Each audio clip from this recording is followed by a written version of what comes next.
All right, guys, if you could come back to your seats, we're going to get started and let Ted take the wheel here for a little bit. Appreciate everybody. Ted? Okay. I'll give everyone just a minute to settle down, but you know, in my many years of being a wildlife biologist for the state and then quite a few years on the board of game, I've followed some pretty tough presentations in the past. I've got to admit, this is the first time I've ever followed a U.S. senator. A couple things I was thinking about when I was sitting back there trying to decide what I was going to say today. This fall, I will have hunted moose in Alaska for 50 years. And I thought, I'm old, but I looked around this group and I thought, I may be one of the younger moose hunters in this group. So that thought went away. The next thing I came up with is I've got to come up with some catchy little fishing game biology sort of fact that most of you don't know. So here you go. There's going to be a quiz on this later on. How many of you know that moose, on average, defecate 13 times per day? Okay, there's your quiz. Now, when that's sinking in, I want you to also think about the poor young fishing game dude that had to follow that moose for 24 hours to figure that out. And of course, you can't take a sample of one, so he probably had, or she had to do it several times so they could get that good statistical data analyzed properly. I want to really thank everyone for inviting me today. I'm looking forward to talking a little bit about moose. Caleb said I've got 30 minutes. For those of you who know me, I can talk for 3 hours about moose because it's such a fascinating thing to me. And during my career with Fish and Game, I really enjoyed the management part of dealing with moose. I want to talk about the selective harvest program. And as we all know, we've dealt with selective harvest for many years. This moose selective harvest is kind of a newcomer. We've had selective harvest on sheep probably forever. Eddie, did we have a 3/4 curl in territorial days or something? But until 79, we had 3/4 curl on sheep for regulation. 89, we bumped it up to 7/8, or 89, it went to full curl. 79, it was 7/8 and so forth. So we've had selective harvest on sheep forever. One of the things I do want to mention is the Kenai selective harvest program actually wasn't the first in the state. There was selective harvest in Unit 9. There was a 3-brow tine 50-inch regulation. And there was also one in the upper Susitna River where you could only take a spike, and that lasted for about a year. But let me explain what happened to the Kenai, and not only what happened, but why it happened and why it was justified. In the early 80s, actually I was transferred to the Kenai in 78. I'd been in Glen Allen for about 4 years.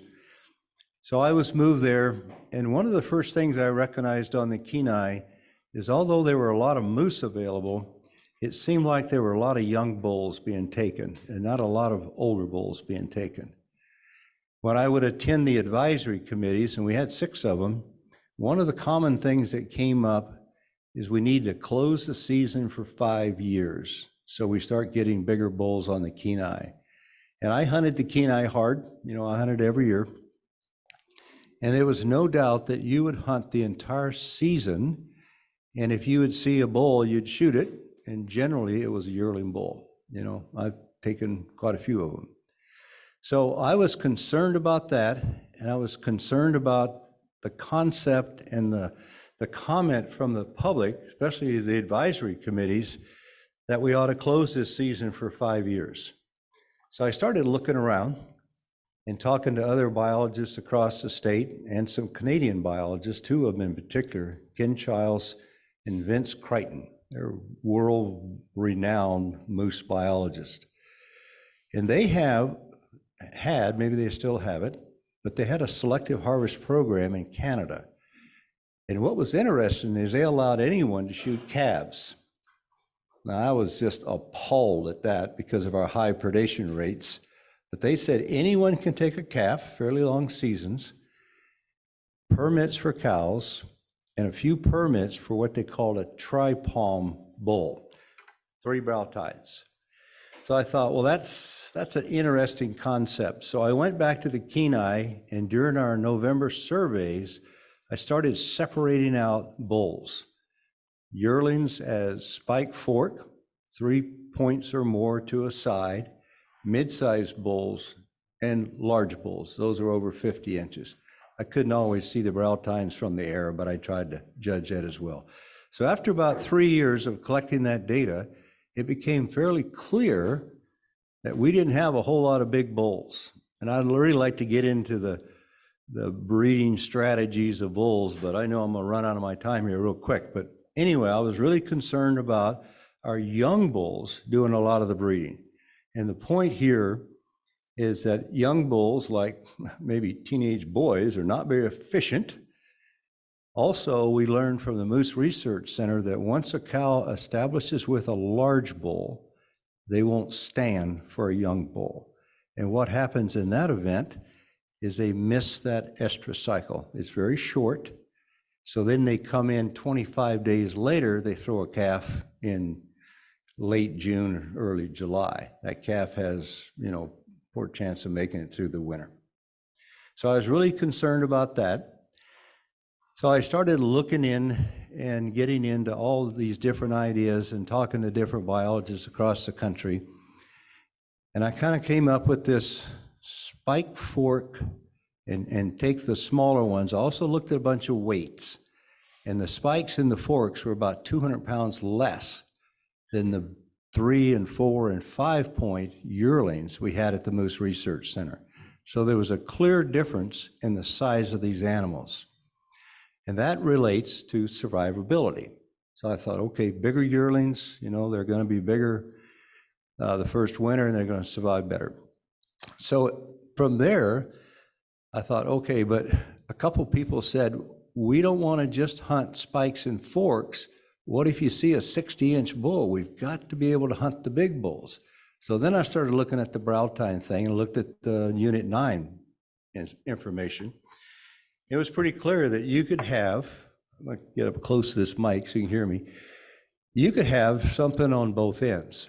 And what that did is it kind of inflation-proofed our moose population against really bad winters. So you're saving these big yearlings, 2, 3, 4-year-olds, usually 4-year-olds. By 5, they're usually 50. So then they come back into the available harvest realm. But it gave us those 3 or 4 years. We never saw a legal 2-year-old bull killed on the Kenai. Selective harvest has been there for 35 years. So we've got a pretty good sample size by now. So in 1987, I went to the Board of Game and I brought 2 sets of antlers. I brought a spike that was about like that long, both sides, and I brought a set that was 42 inches, 2 by 2 brow tines, and about 7 total points on each side. A lot of you probably know Sidney Huntington. Sidney was a guy I really admired on the board. So I walked up to Sidney in the front part of the board and I said, Sidney, how old is this bull and how old is this bull? And he said, well, that's a little runt yearling. That one's probably 3 years old, 2, 3 years old. I said, Sidney, what would you say if I told you this? They were both 1 year, 4 months of age, known age animals. And I know what Sidney was thinking in the back of his mind, that I was probably lying to him, but those are known age moose. And there was just the difference is these, we call them superior yearlings and inferior yearlings. So to skip way ahead, I asked the board the first go around to do an experiment in 15A. The advisory committee said, absolutely not. If you're going to do this in 15A, you're going to do it the rest of the 15 and Unit 7. So then I revised my comments to the board and the board adopted it. And like I said, it's been in place for 35 years. Here's what it's done. The first couple of years, there were very few big bulls available for harvest, so the harvest was kind of low. But one of the other things I was concerned about is the bull to cow ratio. On the Kenai, in the early 80s, we were running about 12 to 14 bulls to the 100 cows.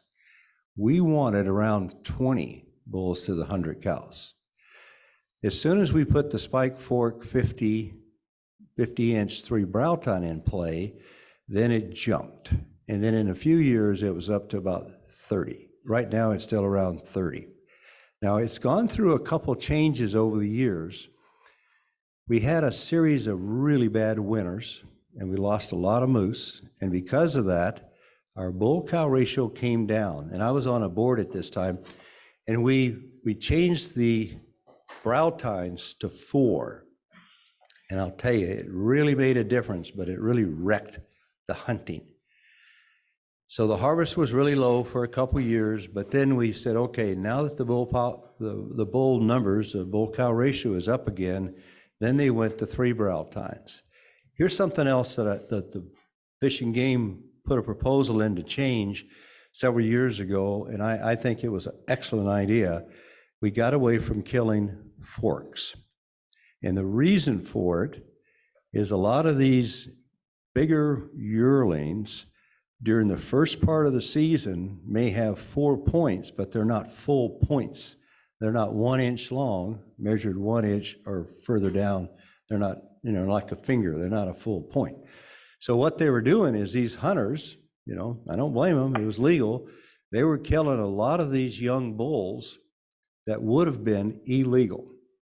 I can remember one time during archery season, my wife and I were out hunting, and I was right on a bull. I could have shot it, and I'm not a very good shot. And all of a sudden, the moose walked away. And she said, "What did you do?" And I said, "No, that's one of those 3-point yearlings that's going to be legal next week." She goes, "Damn, it was legal today. Why didn't you shoot it?" And that was one of our big problems. They were killing a lot of these bulls. So anyway, long story longer. The board authorized spike 53 brow tines and increased the season. The season it used to be August 20, September 20. We got away from that. And now it's September 1, September 25. And I think that is a really good setup for the Kenai. We have a long time to hunt, and I think things are doing really well. One other point that I am concerned with, and we see these arguments about going for a longer season, is that early on I was talking about once cows established with bulls. When you have really late seasons that go to the end of September, what happens is these cows, a big bull, will go to an area and get established, and the cows actually come to the bull. It's not the other way around. The bulls you see traveling all the time, they're satellite bulls. They're looking for these harems of cows.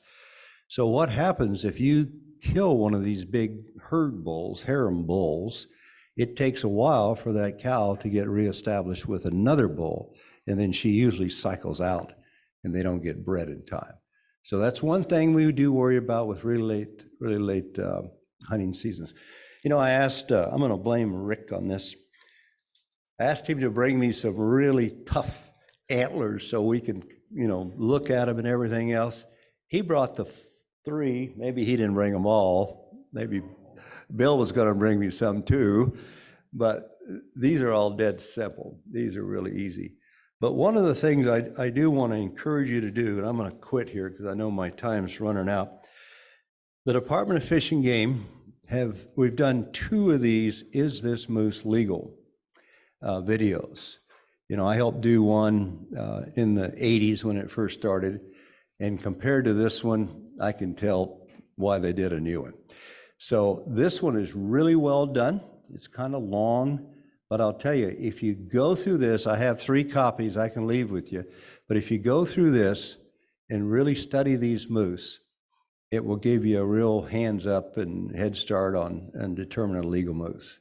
So one thing I want to leave you with is when you're looking at brow tines, always judge them from the front.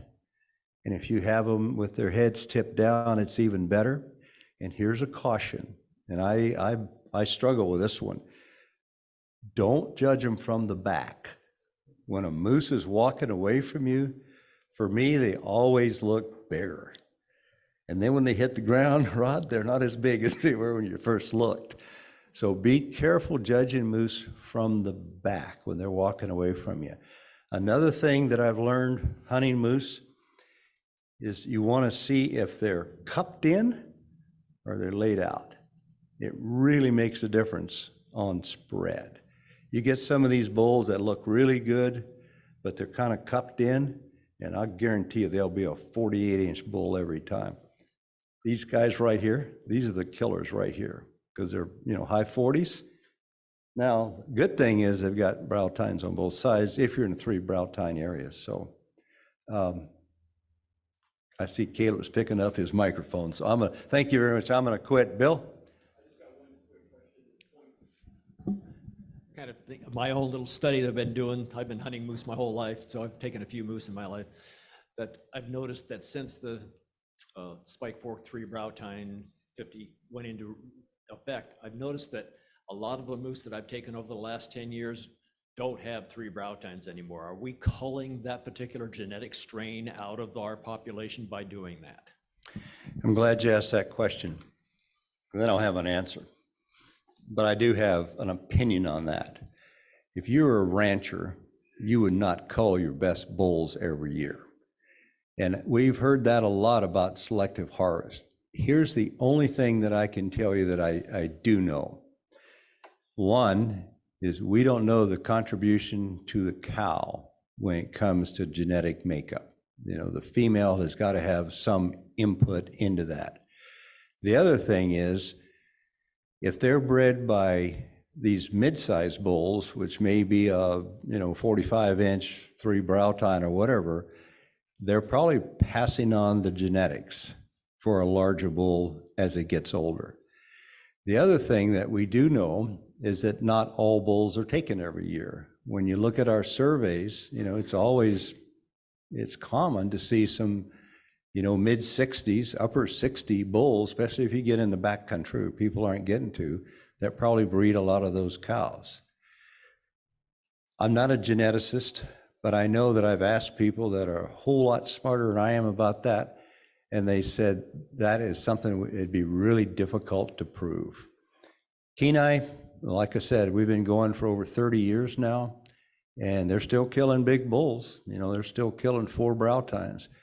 And as far as my hunting, I really haven't noticed that. I've talked to a lot of people about it with that same question in mind, and no one said, yeah, we never see them. Here's something I do know about brow tines, maybe. Places like the Kenai, where moose eat primarily birch, it seems like they produce fewer brow tines. I go to places in the interior where it's just like these rivers that are nothing but felt leaf willow, which is the prime food of moose.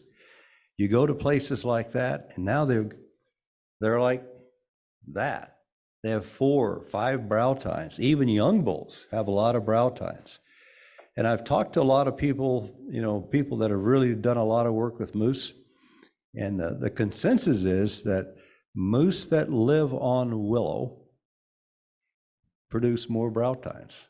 I don't know if that's true or not, but I'll tell you what, on the Kenai, we have willow in the Kenai. We have felt leaf willow in the Kenai, but not as much as we have birch.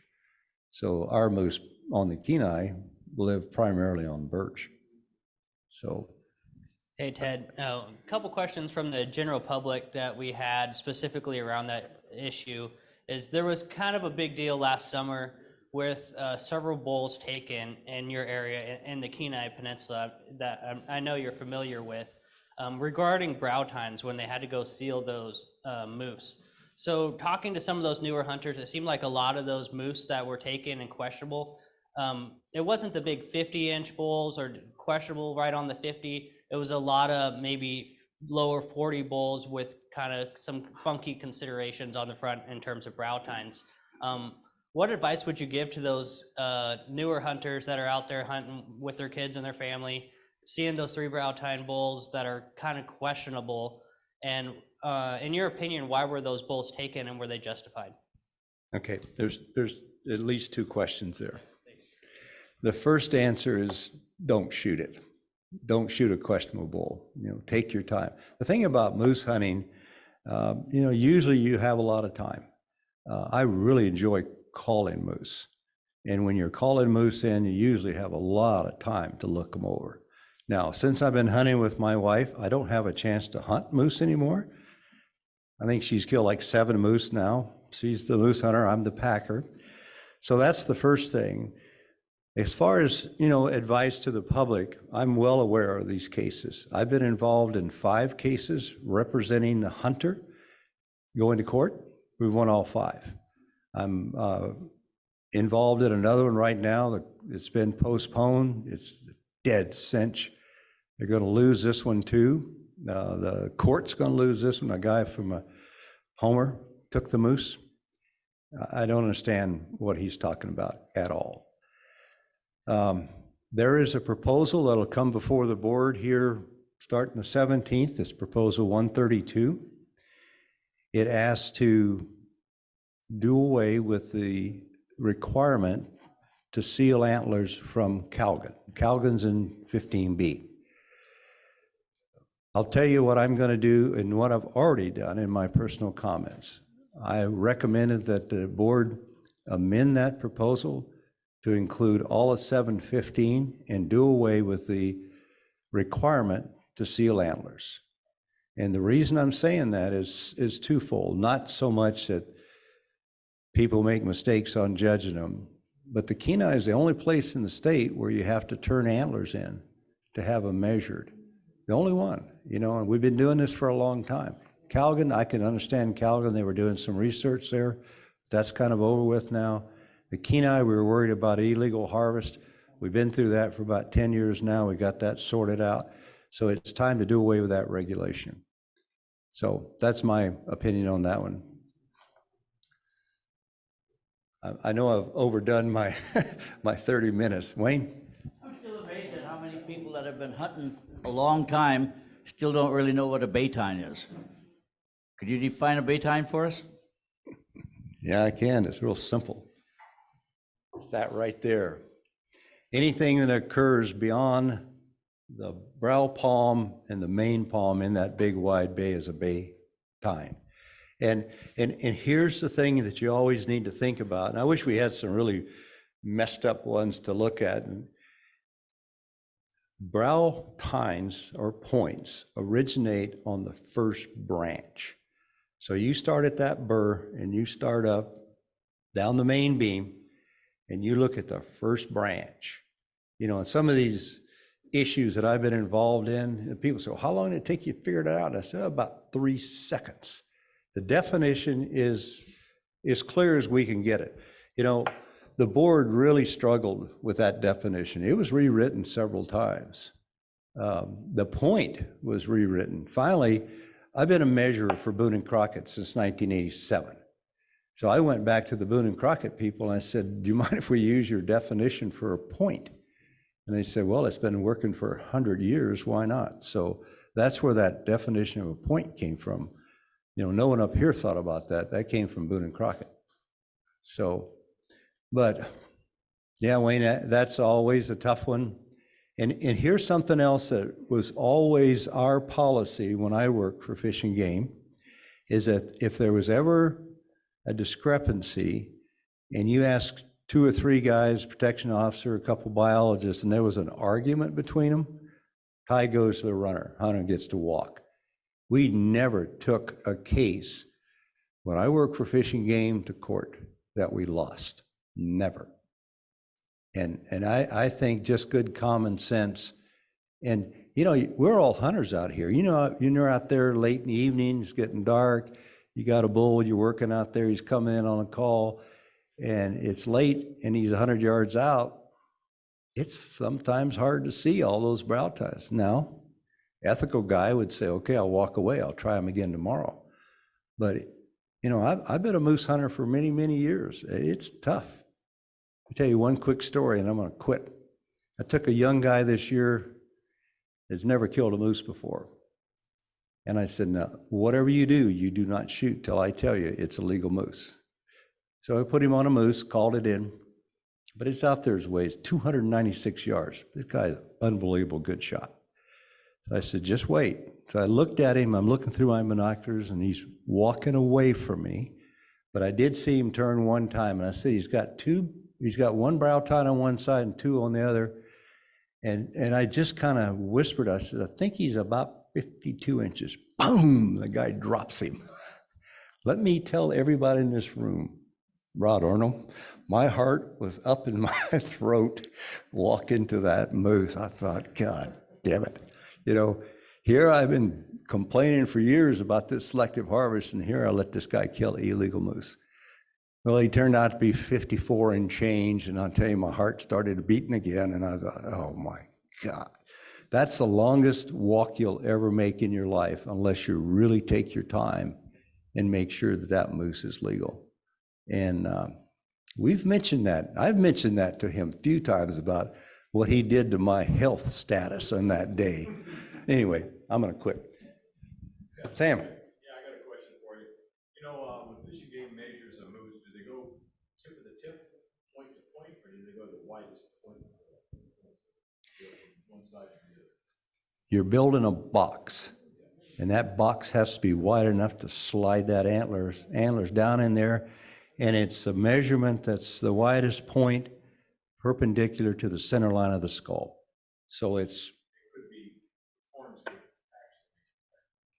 actually, the point. yeah, and Still on the half of the point, the horn itself. Could be wider than tip to tip. You understand what I mean? no, but let me explain it this way. If they're, yeah, in Boone and Crockett, you can't measure an abnormal point. So if you have a big dagger sticking way out, you can't measure that for total spread or greatest spread. With fishing game, you measure everything. You're building a box and you're sliding that set of antlers down in that box, and whatever that is, whether it's the brow palms, I've seen it where the brow palms are wider than the main palms. So I don't know if I've answered your question, but the answer is it's the absolute widest you can get, but it has to be straight across. It can't be at an angle to be legal. Is that close to answering your question? No, it's for example. Come up here and Yeah, maybe for we can figure it. example, like, you have tips to tips. And I seen this in Cordova one time, the protection guy said, well, you gotta, you know, he told this kid. Oh, I'm with you now. Yeah, he had like a sublegal moose, it was under 50, and, The tips pulled in. yeah, the side of No. the horns were wider. You know, it was actually 52. No, you would put the tape against this outside edge. If this thing turned in like that, you'd still put it in the outside edge. Absolutely not. Well, the protection guy was going from tip to tip, you know. I seen that happen. See, and this one's further out. That's why you put them up against the wall, and then you take a level, you put a level straight down here, and you mark it on the floor, and then you run the tape across. Because a lot of times, this is the widest place, and that over there is the widest place. So how old would you say this moose is? Well, the brow tines are still horizontal. I would guess this is probably about the bases are small. 7, 8-year-old moose. Yeah, it's starting to say. But what's your thoughts on all these rounded off points? Is that a moose that's mature or going downhill? That is a moose that got tired of dealing with the velvet, and he broke the velvet down here before he popped out here. Old bulls do this all the time. You see that rounded on the top. There's something else about moose that you can tell old moose. Younger moose have horizontal, more offensive, fighting brow tines. When you get a really old bull, I killed a 13-year-old bull one time, and the brow palms are just like this, more defensive. And you see that. You also see, you're talking about sagging down like that. Older bulls sag down, and they have much bigger bases when you have older bulls as well. They're more heavier. More heavy. Moose will increase in size for antlers until they're usually maybe 10 or 11. If they get to be 12, they're usually going over. The oldest bull I ever saw was 15 years old.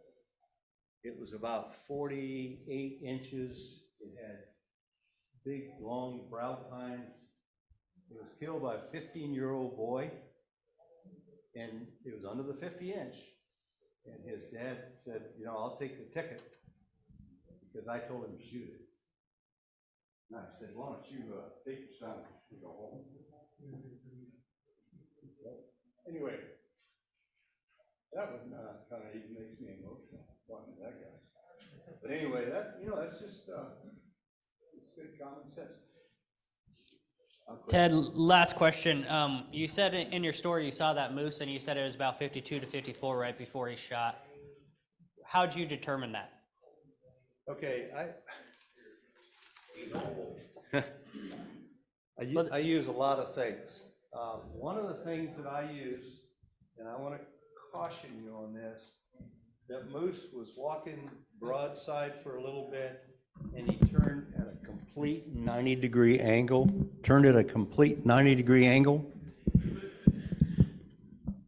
And when they do that, if the outside of the palm, the back of their palm, reaches to the back of the hump, they're a legal moose.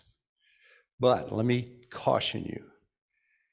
If you don't look at that really carefully, and he's at a little bit of an angle, you're going to get caught. So you have to be really careful about that. So that was it. Yes, sir. Sorry, Ted. What's the average width? You know, a lot of times we judge moose where I'm at, and we look at the mass of the body. We don't look at the horns. A bull, normally they're 30 inches. The base, I mean, the body itself, when you look at broad. Yeah. What's your average width? Did you ever measure the width of the body looking straight out? You know, that's a good question, and no, I haven't. But let me tell you about getting caught on that one too. Between the eyes, you know, it's like 9-10 inches. That's usually a pretty good measurement, and I use that to try to figure them out. I put a guy on a moose one time on Tustamina, and the bull came out. We were calling, the bull came out, and he said, I want to get a 60-inch bull. I said, oh, that's a dandy. That is a 60-inch bull. He shoots the bull, walked up to it. It was the smallest moose I have ever seen. We got 375 pounds of meat. I mean, we put it on 2 horses. It was nothing. You know, it was just a little tiny moose. And I'll tell you what, I got caught on that one, and that moose was just small. He was really young, and he was laid out pretty good. He looked like a nice bull. I guessed him at 62 inches. He was 56 inches. So size of the moose really makes a difference. When I worked for Fish and Game, we had we were always weighing moose out there. We weighed a moose late in the fall at the top of his gain, and it weighed 1693. Let that sink in for a minute. You know, that is a huge moose, 1693 on the scales. So that's why my lower back looks the way it looks for packing moose meat. I'm going to quit one more time. Thank you. Ted, I think it's Leopold, I'm sorry, that's put some kind of thing in either their rangefinder or rifle scope for judging moose. Have you seen that, or have you had anything, have you played with that at all? To see how accurate it is? Is it Leopold or? Yes. Yeah. No, it's out already. It's out already. I've got one. Loophole has one. And I'll tell you what, I've tried to figure it out. I need to talk to Sarah Stallone again and have her explain it to me, because I haven't really figured it out. But I know that there's ways to do that. I'm sure there is.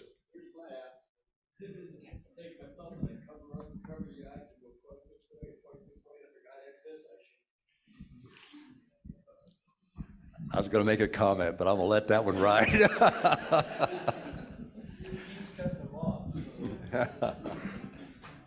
Anyway, thank you very much. All right.